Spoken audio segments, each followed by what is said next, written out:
Welcome to my channel RPS tutorial. आज का जो टॉपिक है मेरा वह है पॉलिनोमियल, जिसको कि हम हिंदी में क्या बोलते हैं, बहुपद। तो आज हम लोग बहुपद बहुपद के बारे में जानकारी प्राप्त करेंगे। ठीक है। बहुपद क्या होता है, बहुपद कितने प्रकार के होते हैं, बहुपद का यूज कैसे करते हैं, बहुपद का फॉर्म कैसा होता है, ये सब जानकारी हम यहाँ पे हासिल करेंगे। तो बहुपद जानने के पहले इसका थोड़ा सा जान लेते हैं कि बहुपद है क्या। देखिए, जैसे कि यहाँ बताया गया है कि बहु बहु मतलब क्या होता है, अनेक। ठीक है, अनेक। अब पद मतलब टर्म, मतलब कि टर्म जिसमें कि अनेकों अनेक टर्म हो, उसको क्या बोलते हैं, बहुपद। ठीक है, जिसमें अनेकों अनेक टर्म हो, ठीक है, उसको क्या बोलते हैं, बहुपद। जैसे कि 10 गो टर्म है, किसी में 20 टर्म हो, किसी में 30 टर्म है, किसी में 50 टर्म है।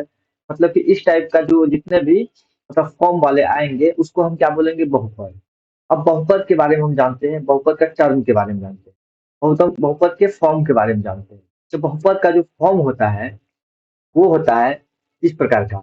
जैसे कि यहाँ पे दिया हुआ है a+a1 x plus a2 x square plus a3 x cube plus dot dot dot an xn।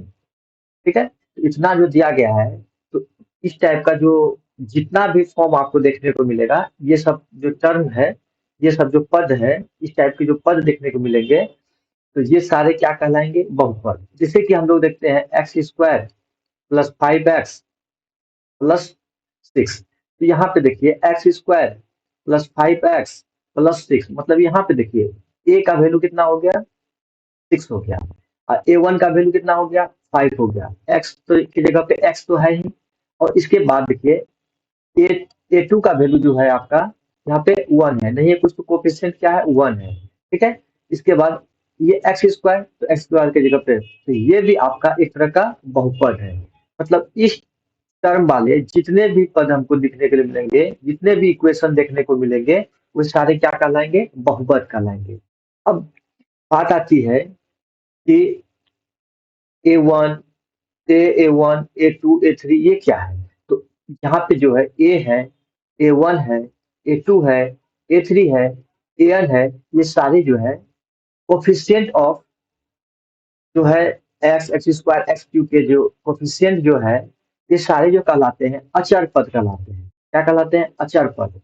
अब अचर के बारे में भी हम चर्चा करेंगे, पहले आप जान लीजिए कि ये अचर पद कहलाते हैं। और एक बात याद रखना है कि वास्तविक संख्या होती है, एन पूर्ण संख्या होती है। अब देखिए ये जो होता है, ये एन, वो जो एन दिया गया है, तो वो जीरो से स्टार्ट होगा, 0, 1, 2, 3, 4 डॉट डॉट डॉट एन। मतलब ये जो होता है आपका पूर्ण संख्या होता है, मतलब कि इस पे जो पावर दिया गया है, जैसे कि हम दिए एक्स क्यूब, ये जो है आपका पूर्ण संख्या हमेशा रहेगा। क्या रहेगा, पूर्ण संख्या। बहुपद में जो है ये आपका क्या रहेगा, पूर्ण संख्या। इसके अलावा कोई भी संख्या आपको देखने को यहाँ नहीं मिलेगी। ठीक। अब कुछ इसके एग्जाम्पल है, एग्जाम्पल को देख लेते हैं। बहुपद को हम जान गए क्या होता है। जैसे कि यहाँ पे 2x² 2x5, 3x y पे क्यूब, 6x² तो एक प्रकार के ये टर्म्स जो देखने को हमको इसमें मिल रहे हैं, ये वाले टर्म, ये वाले टर्म, ये वाले टर्म, तो ये जो है आपके बहुपद के टर्म है। तो इन्हीं में से कोई एक टर्म है आपका। ठीक है, उसी प्रकार ये है, उसी प्रकार ये है। तो ये सब जो टर्म देखने को मिलते हैं, ये सब जो इक्वेशन आपको देखने को मिलते हैं, ये जो इक्वेशन है इसी को हम लोग क्या कहते हैं, बहुपद कहते हैं। ठीक है। अब बात आती है बीजीय बहुपद। बीजीय बहुपद क्या होता है, जिसको कि हम बोलते हैं अलजेब्रिक पोलिनोमियल। क्या बोलते हैं, अलजेब्रिक पोलिनोमियल। अब इसमें जो होता है चर एवं अचर पदों को मिलाने से, चर एवं अचर, इसके बारे में हम अभी चर्चा करेंगे, अभी इसके बारे में किए नहीं। ठीक है, आगे जो नेक्स्ट जो इसका बात होगा, चर और अचर का ही बात होगा। ठीक है, चर और अचर के मिलने से जो पद प्राप्त होते हैं, ठीक है, जो पद बनते हैं उसे हम बीजीय बहुपद कहते हैं। ठीक है, मतलब इसमें जो है चर और अचर दोनों पद रहेंगे। जैसे कि यहाँ पे है एक्स है, -7 है, तो एक्स को बोलते हैं चर पद। ठीक है, इसको बोलते हैं अचर पद। ठीक है, अभी मान के चलिए कि ये चर है, ये अचर है। अभी इसके बारे में हम डिटेल से चर्चा करेंगे। ठीक है, उसी प्रकार यहाँ पे x जो है चर है, यहाँ 24 क्या है अचर है, यहाँ y क्या है चर है, एक जो क्या है अचर है। तो ये सब जितने भी व्यंजन देखने को मिलेंगे, जब चर और अचर दोनों का मेल जिस पद में रहता है उसको बोलते हैं हम बीजीय व्यंजन। ठीक, बीजीय बहुपद के प्रकार। अब बीजीय बहुपद के प्रकार कितने प्रकार के होते हैं उसके बारे में हम देखते हैं। ठीक है, तो बीजीय बहुपद के प्रकार जो होते हैं वो दो प्रकार के होते हैं। पहला तो अचर पद, दूसरा चर पद। अब आता है चर और अचर। तो एक हम एग्जांपल देते हैं, जैसे कि हम गाय चराने या भैंस चराने जाते हैं या बकरी चराने जाते हैं। तो चरना मतलब हो गया कि एक जगह से दूसरे जगह तक जा जाके, मतलब जगह बदल बदल के, मतलब अपना भोजन ग्रहण करना। ठीक है, हम लोग जो चुपचाप बैठ के भोजन करते हैं, लेकिन गाय भैंस क्या करता है ना, जब उसको छोड़ दिया जाता है ना फील्ड में, तो वो चर चर के मतलब कि आगे बढ़ते जाती है। तो अब चर का बात आता है कि मतलब एक जगह से दूसरी जगह जाना, मतलब कि मान को बदलना। और अचर का मतलब होता है, चर मतलब बदलना, तो अचर मतलब जो मान नहीं बदलेगा। ठीक है, बात ऐसे आप समझिए। तो यहाँ पे पहला पद आता है अचर बहुपद। मतलब अचर बहुपद के बारे में आपको जानना है। तो अचर बहुपद जो होता है, अचर बहुपद का जो अर्थ होता है, ऐसे पद जिसका की मान जो है नहीं बदलता है। ठीक है, जिसका की मान नहीं बदलता है। ठीक है, जिसका कि मान मान जो है हमेशा क्या रहता है, स्थिर रहता है। क्या रहता है, आपका स्थिर रहता है। ठीक है, तो जब जिसका मान स्थिर रहेगा वो अचर है, मतलब वो कहीं जा ही नहीं रहा, एक जगह स्थिर है। ठीक है, तो ऐसे पदों को हम क्या बोलते हैं, अचर पद। उसे अचर बहुपद भी कहते हैं। क्या बोलते हैं उसे, अचर बहुपद। अचर बहुपद जो होता है वास्तविक या काल्पनिक संख्या भी हो सकती है। वास्तविक संख्या कहने का मतलब हो गया, जैसे 2/3, -2/3, √3, √6, इस टाइप का जो है जितने भी संख्या आएगी वो किसके अंतर्गत आती है, वास्तविक संख्या। अब काल्पनिक संख्या कहने का मतलब है -3, आपका इस टाइप का जो संख्या आएगा वो काल्पनिक संख्या, जिसको कि हम लोग कॉम्प्लेक्स नंबर कहते हैं। इसमें जो फॉर्म होता है आपका a+ib का फॉर्म आता है, a+ib का फॉर्म आता है, इसको बोलते हैं हम कॉम्प्लेक्स नंबर या काल्पनिक संख्या। ठीक है, तो अचर बहुपद का घात जो होता है ये शून्य होता है। ये आपका इंपॉर्टेंट क्वेश्चन है, ऑब्जेक्टिव में अक्सर पूछे जाते हैं।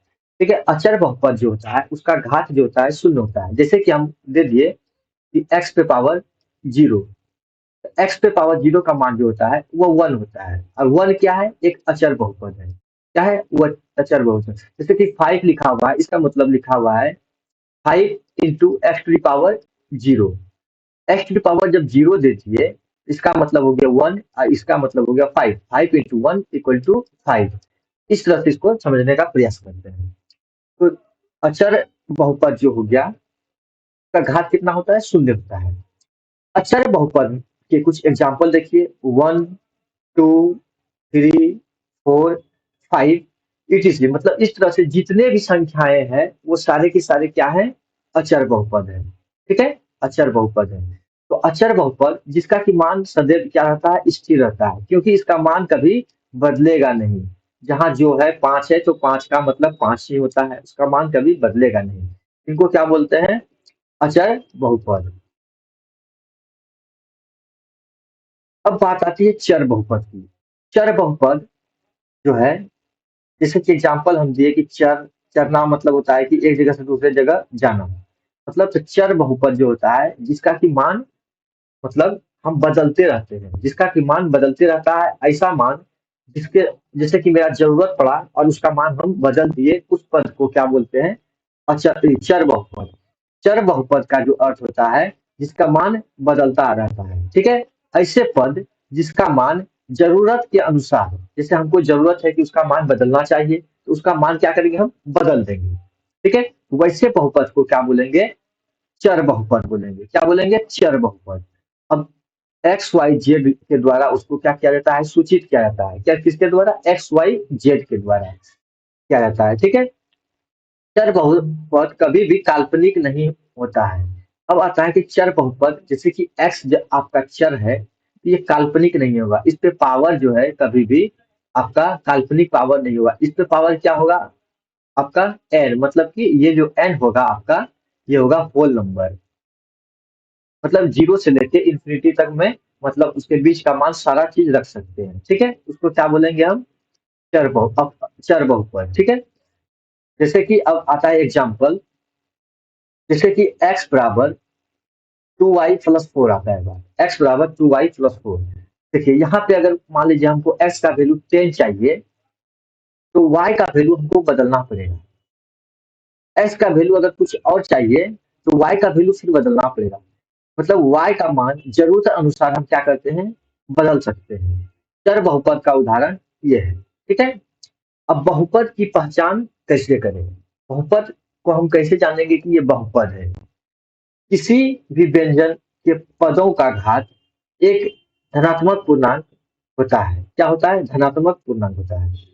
जैसे कि घात लेते हैं, एक्स पे पावर जो होगा वो 5 होगा, 6 होगा, 2 होगा, 3 होगा। ये मतलब हमेशा क्या होगा, धनात्मक होगा, कभी भी ऋणात्मक नहीं होगा। अगर ऋणात्मक हो गया, जैसे एक्स पे पावर -5, तो ये आपका बहुपद नहीं होगा। बहुपद क्या होगा, ये नहीं होगा। ठीक है, बहुपद नहीं होगा। उसी प्रकार दूसरे शब्दों में किसी व्यंजन का घात भिन्न हो जाए। ठीक है, भिन्न मतलब कि एक्स पे पावर 2/3, ये आपका अगर आ रहा है, देखने को कहीं मिल रहा है, तो वो क्या है, बहुपद नहीं होगा। ऋणात्मक आ रहा है तो नहीं होगा, पूर्णांक आ रहा है तो नहीं होगा, अपरिमेय संख्या आ रहा है तो नहीं होगा। ठीक है, वो ये जितने चीज हमको एक्स के पावर के रूप में लिखने को मिलेंगे, उसको हम कभी भी बहुपद नहीं कहेंगे। ठीक है, जैसे कि 3x² x+2 एक बहुपद है, क्योंकि x का जो घात है धनात्मक है। लेकिन √x प्लस √3 बहुपद नहीं है, क्योंकि x का घात जो है परिमेय संख्या है, मतलब x का घात जो है परिमेय संख्या है। ठीक है, देखिए परिमेय संख्या है, या तो आप बोल सकते हैं कि इसका भिन्न में है, भिन्न में है। ठीक है, भिन्न में है आपका। ठीक है, यहाँ बात आती है बहुपद की घात को कैसे पहचानेंगे हम। ठीक है, तो बहुपद में जो चर होगी, चर की बड़ी घात जो होगा, उसी को बोलेंगे कि हम ये बहुपद का घात है। जैसे कि यहाँ पे चर है x, ये भी x है, इसमें जो बड़ा घात, इस पे घात कितना है 1, इस पे पावर कितना है 1, इस पे पावर कितना है 2। तो ये जो 2 जो है, ये अधिकतम घात हो गया, मतलब अधिकतम पावर आपका 2 हो गया। यहाँ पे जैसे देखेंगे अधिकतम पावर कितना है 3 है, यहाँ पे कितना पावर है 1, तो 3 क्या हो गया आपका अधिकतम घात, चर का अधिकतम घात 3 हो गया। यहाँ पे जैसे देखेंगे 4 क्या है, अधिकतम घात है, इस पे पावर कितना है 1 है, यहाँ पे पावर कितना है 4 है, तो 4 जो आपका हो गया वो अधिकतम घात हो गया। अब आता है बात, घात के आधार पर बहुपद के प्रकार प्रकार कितने होते हैं। ठीक है, बहुपद के प्रकार कितने होते हैं, तो घात के आधार पे बहुपद 4 प्रकार के होते हैं। पहला शून्य पद। ठीक है, और इसके बाद रैखिक बहुपद, द्विघात बहुपद, त्रिघात बहुपद। ठीक है, तो अब बात आती है कि शून्य बहुपद किसको बोलेंगे। शून्य बहुपद किसको बोलेंगे, मतलब वैसा बहुपद जिसका कि घात क्या हो, शून्य हो। मतलब अब किसी भी बहुपद का घात शून्य होगा, शून्य को शून्य बहुपद कहते हैं, क्योंकि इसका घात बताया नहीं जा सकता। हाँ, जिसका कि घात शून्य है, जैसे कि अब x पे पावर लेते हैं 0, तो ये क्या होता है 1 आता है, तो ये जो है आपका 1 है। इसके बाद अगर शून्य लेते हैं, शून्य का कुछ भी घात नहीं हो सकता है, मतलब शून्य बहुपद का जो घात होता है वो आपको पता नहीं चलेगा, मतलब कि इसका घात जो है बताया नहीं जा सकता है। ठीक है, शून्य, 0 को शून्य बहुपद कहते हैं, 0 क्या है, शून्य बहुपद है। अब बात आती है रैखिक बहुपद। रैखिक रैखिक बहुपद जो होता है, जिसका कि घात जो है 1 होता है, जैसे कि x पे पावर हम 1 लेते हैं +5, इसका घात कितना है 1 है, इसका घात कितना है 1 है। तो ऐसे बहुपद जिसका घात जो होता है 1 हो, उसे क्या बोलते हैं, रैखिक बहुपद कहते हैं। ठीक है, हम क्या बोलते हैं, रैखिक। जैसे कि यहाँ पे इसका घात कितना है 1 है, यहाँ पे x का घात 1 है, इसलिए यह रैखिक बहुपद है। और यहाँ पे क्या है ax का, x में x का घात कितना है एक्स का घात कितना है 1 है, इसलिए ये रैखिक बहुपद है। लेकिन एक कंडीशन है, ए को कभी भी ये 0 नहीं होना पड़ेगा, क्योंकि अगर 0 हो जाता है तो ये पूरा का टर्म जो है पूरा 0 हो जाएगा, तो बचेगा क्या 4। तो इसका घात क्या है, कुछ नहीं है, ठीक है? इसका घात क्या है 0 है, ठीक है? तो ये आपका जो है रैखिक बहुपद में ये आपका कंडीशन देना पड़ेगा। उसी प्रकार द्विघात बहुपद जो है उसको बोलते हैं जिसका घात जो है 2 होता है, जिसका पावर जैसे कि चर पे जो पावर होगा, एक्स पे पावर होगा, कुछ 2 देखने को मिल गया, इसको बोलेंगे हम कि ये द्विघात है, ठीक है? मतलब एक घाती मतलब कि एक्स पे पावर 1, दो घाती मतलब एक्स पे पावर 2, एक्स पे पावर 3 मतलब त्रिघाती, ठीक है? ऐसे आप समझिए। जैसे कि यहाँ पे दिया है x square plus 4 equal to 7, तो ये कितना है, इस पे पावर 2 है, मतलब ये द्विघाती है। उसी प्रकार ये है, ये भी आपका इस पे पावर कितना है 2 है, इस पे पावर कितना है 2 है, तो मतलब कि ये द्विघाती हो गया। अब बात आती है त्रिघाती बहुपद का। त्रिघात बहुपद कितना किसको बोलते हैं, क्यूबिक पोलिनोमियल्स जिसको बोलते हैं, क्या बोलते हैं, क्यूबिक पोलिनोमियल्स। क्यूबिक पोलिनोमियल्स जो होता है आपका, इसको बोल सकते हैं कि जिस बहुपद में घात कितना होता है 3 होता है, इस बहुपद में अधिकतम घात इसका 3 होना चाहिए, मतलब कि जैसे एक्स पे पावर क्यूब, ठीक है? अधिकतम घात कम से कम क्यूब तो होना ही चाहिए, ठीक है? इसके बाद एक्स स्क्वायर रहे, एक्स प्लस पावर 1 रहे, इस टाइप का टर्म रहे, कुछ भी रहे, उससे कोई मतलब नहीं है, लेकिन अधिकतम घात हमका कितना होना चाहिए, वो 3 होना चाहिए, तबे हम बोलेंगे ये जो है त्रिघाती बहुपद है, ठीक है? इस तरह से यहाँ पे आप बहुपद के बारे में समझ गए। अब बात आती है चर की संख्या के आधार पर बहुपद के प्रकार, वो क्या था, घात के आधार पे। अब यहाँ आता है संख्या के आधार पे। चर की संख्या के आधार पे बहुपद 3 प्रकार के होते हैं, एक पदी, द्विपदी, तीन पदी, ठीक है? एक चर वाला बहुपद, दो चर वाला बहुपद, तीन चर वाला बहुपद, ठीक है? आइए अब इनके बारे में हम जो है जानते हैं। तो एक चर वाला बहुपद उसको बोलते हैं जिसमें चर की संख्या एक हो, जिसमें चर की संख्या कितना हो, एक है। जैसे कि यहाँ पे है आपका एक्स का संख्या कितना है, एक है, तो एक्स मतलब एक चर है, तो चर का संख्या अगर एक रहेगा तो उसको जो है हम बोलेंगे एक चर वाला समूह, एक चर वाला बहुपद, ठीक है? यहाँ पे आपका हो जाएगा क्या, एक्स। उसी प्रकार दो चर वाले बहुपद, दो चर वाले बहुपद कहने का मतलब है कि इसमें जो चर का संख्या होगा, जैसे कि एक्स क्या है, चर है, वाई क्या है, चर है, फाइव क्या है, कांस्टेंट है, तो ये दोनों जो है कितना चर है, दो चर है। टोटल चरों की संख्या अगर दो है तो इस तरह के बहुपद को हम क्या बोलेंगे, दो चर वाले बहुपद। उसी प्रकार तीन चर वाले बहुपद, ऐसे बहुपद को बोलेंगे जिसमें जो है चर का संख्या कितना हो, तीन हो, ठीक है? चर का संख्या कितना हो, तीन हो। ऐसे चर जिसमें तीन चर होते हैं, ऐसे बहुपद जिसमें तीन चर होते हैं, तो उस टाइप के जो बहुपद होते हैं उसको बोलते हैं तीन चर वाले बहुपद, ठीक है? अब एक चीज का हम चर्चा कर लेते हैं थोड़ा सा यहाँ पे, जैसे कि हम एक इक्वेशन लिखते हैं, x cube 5x³ plus 6x² plus 2x plus 5। अब इसमें जो है हम देखेंगे कि किसको क्या क्या बोलते हैं, जैसे ये प्लस है, इसमें प्लस है, मान लीजिए यहाँ माइनस रहता है, ठीक है, माइनस है, तो ये सब जो है मेरा क्या कहलाता है, ऑपरेटर।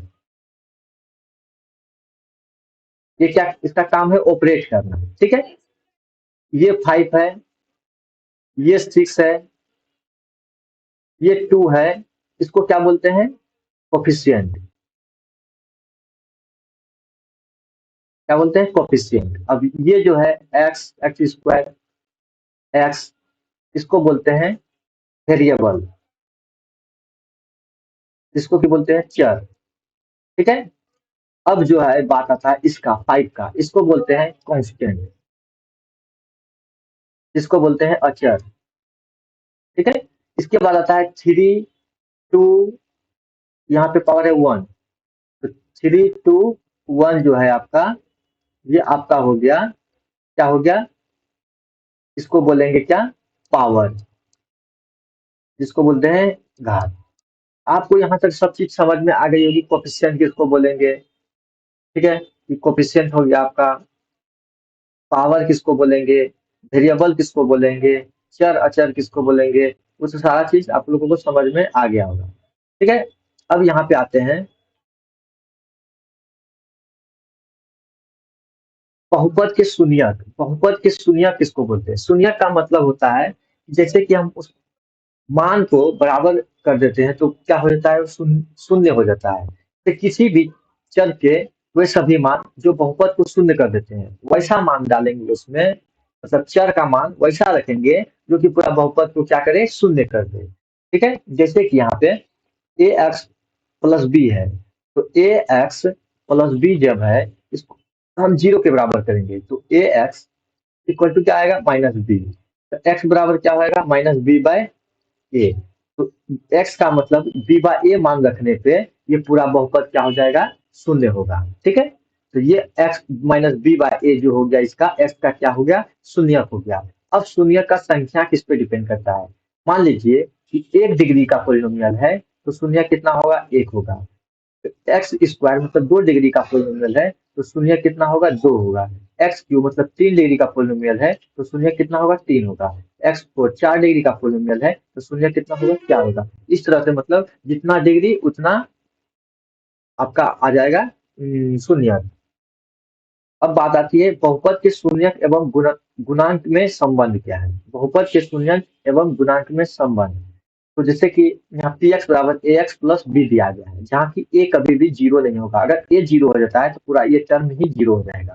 ठीक है, तो पी एक्स का शून्यक क्या होगा, 1 होगा, क्योंकि यहाँ पे 1 डिग्री कोफिशिएंट है इसलिए इसका शून्यक 1 होगा। ठीक है, देखिए बहुपद का शून्यक माइनस बी बाय ए होगा, माइनस अचर पद बटे एक्स का गुणांक, माइनस अचर पद आपका ये हो गया, और ये एक्स का जो गुणांक होगा, एक्स का जो कोफिशिएंट होगा उसको हम लिखेंगे। अब बात आती है जैसे कि 2 डिग्री में, 2 डिग्री का कोफिशिएंट में एक्स का कोफिशिएंट और गुणांक उसका क्या होगा। तो ठीक है, यहाँ पे उसका शून्यक को हम पता करते हैं। मान लेते हैं जैसे कि 2 डिग्री का यहाँ पे दिया गया है कि पावर इसका 2 है, इसका मतलब कि इसका जो शून्यक क्या संख्या होगा, ये 2 होगा। यहाँ पे ए का मान जो है कभी भी जीरो नहीं होगा। तो हम उन्हें क्या करें, अल्फा और बीटा के मान से हम उसको डिनोट करते हैं, किससे, वो शून्यक को। तो शून्यक अगर अल्फा बीटा निकालना है, ठीक है, तो minus b plus minus root under b square, यहाँ पे छूट गया है बी स्क्वायर माइनस 4ac बटे 2a होगा। कितना होता है आपका, ये फॉर्मूला है आपका। ठीक है, तो शून्यक का योगफल जो होता है, शून्यक का योगफल alpha plus beta minus B by A अचर बटे एक्स का गुणांक मतलब कि minus B bye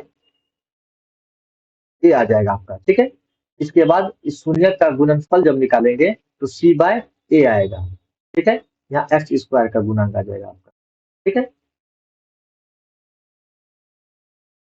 minus B by ए, ये हो जाएगा सी बाय ए। इसका आपका क्या आएगा, ये गुणनखंड आएगा, उसका गुणनफल आ जाएगा। ठीक है, तो यहाँ पे जो आपका शून्य निकल के आएगा इस फॉर्म में, तो A X square plus B X plus C बराबर जो निकलेगा वो अल्फा माइनस एक्स, एक तो आ जाएगा आपका बीटा माइनस एक्स। मतलब कि जैसे आपका शून्य दो को आ रहा है तो उसका वैल्यू जो है एक्स पे पावर 2 है, तो इसका मतलब दो शून्य का आएगा। और दोनों को जब गुना करेंगे हम, ठीक है, अल्फा माइनस एक्स और फिर मान लीजिए बीटा माइनस एक्स, तो ये जो आएगा पूरा आपका इक्वेशन बन के आ जाएगा। ठीक है, अब त्रिघाती बहुपद, तीन पावर वाले, यहाँ पे पावर अधिकतम क्या है, 3 है। यहाँ पे एक्स स्क्वायर है, फिर एक्स है, यहाँ पे डी है। यहाँ पे कि ए का मान कभी भी जीरो नहीं होगा, क्योंकि ए का मान अगर जीरो हो जाता है तो ये द्विघाती बहुपद कहलाएंगे। शून्यक होते हैं, 3 शून्यक होते हैं, जैसे कि बताया कि जितना डिग्री उतना शून्यकों की संख्या होगी। यहाँ पे 3 डिग्री पोलिनोमियल है इसलिए यहाँ शून्यक की संख्या कितनी हो जाएगी, 3 हो जाएगी। जिन्हें क्रमशः अल्फा बीटा और गामा के साथ हम डिनोट करते हैं। ठीक है, जैसे कि alpha plus beta plus gamma अगर निकालेंगे तो माइनस बी बाय ए आएगा। ठीक है, माइनस बी बाय ए आएगा। उसी तरह alpha beta beta gamma gamma alpha जब निकालेंगे तो सी बाय ए। ये कैसे चलता है, प्लस एक बार माइनस एक बार प्लस, इस तरह से ये चलता है आपका। तो यहाँ पे जो आपका आएगा, ये आएगा माइनस डी बाय ए। ठीक है, ये आएगा आपका माइनस डी बाय ए, यहाँ पे आ जाएगा माइनस डी बाय ए। ठीक है, ए जो होता है आपका एक्स क्यू का जो गुणांक होता है, एक्स क्यू का जो कोफिशिएंट होता है वो आपका होता है। यहाँ पे माइनस अचर पद बटे एक्स क्यू आ जाएगा अल्फा बीटा गामा। मतलब यहाँ पे ये प्लस माइनस प्लस की तरफ चलता है। मतलब फर्स्ट पद में अगर प्लस लेते हैं, सेकेंड पद में क्या होगा, माइनस होगा, फिर थर्ड पद में प्लस आएगा। ठीक है। अब यहाँ पर बात आती है शेषफल रिमाइंडर थ्योरम का। रिमाइंडर थ्योरम, तो ऐसे तो हम इसमें बहुत सारा चीज बता दिए हुए हैं। अब कुछ नोट्स है, इसको देख लीजिए। जैसे कि पी एक्स में अगर x प्लस ए से भाग देते हैं, पी एक्स में अगर इससे भाग देना है x प्लस ए से, तो ठीक है, भाग देने पे p माइनस क्षेत्रफल क्या होता है इसका, माइनस ए बचता है, p माइनस ए, इसको क्षेत्रफल बोलेंगे। ठीक है। इसी प्रकार जो पी एक्स में ए एक्स प्लस बी से अगर भाग देते हैं, तो माइनस जो है बी बाय ए आपका क्या बचेगा, ये आपका शेषफल बचेगा। ठीक है। यहाँ से ऐसे भाग देने जब सिखाएंगे हम, तो आपको पूरी तरह से इसको हम बताएंगे। जैसे कि यहाँ पे हम x Q minus three x square plus two x minus six एक इक्वेशन है। इसमें बोलता है कि क्षेत्रफल जो है, तो क्षेत्रफल जीरो होगा। इसको कैसे होगा, तो हम इसको चेक करते हैं। जैसे कि यदि इतना से मतलब x माइनस थ्री, तो x का वैल्यू कितना हो जाएगा, x माइनस थ्री बराबर क्या हो गया आपका जीरो। तो x का वैल्यू यहाँ से कितना आएगा, थ्री। तो जब x का वैल्यू इस इक्वेशन में हम पुट करेंगे, x का वैल्यू जब इस इक्वेशन में पुट करते हैं, तो क्या आता है, पी एक्स का वैल्यू जीरो आता है। तो क्षेत्रफल कितना हो जाएगा, जीरो हो जाएगा। ठीक है। अगर वो पूरा तरह से विभाज्य हो जाता है, मतलब कि x का वैल्यू रखने पे जीरो आता है, तो उसका क्षेत्रफल भी क्या आएगा आपका, जीरो आएगा। और एक्स माइनस थ्री जो है, ये कि इसका क्या है, बहुपद का पीएस का गुणनखंड भी है। उसी प्रकार कुछ इसमें इंपॉर्टेंट नोट्स है जो कि हम पहले बता चुके हैं, उसी का इसमें दिया गया है, जिसको आप लोग पढ़ सकते हैं। जो कि मेरे इसका जो लिंक है, आपका पीडीएफ जो है वो आरपीएस ट्यूटोरियल पे हम डाल देंगे। ठीक है।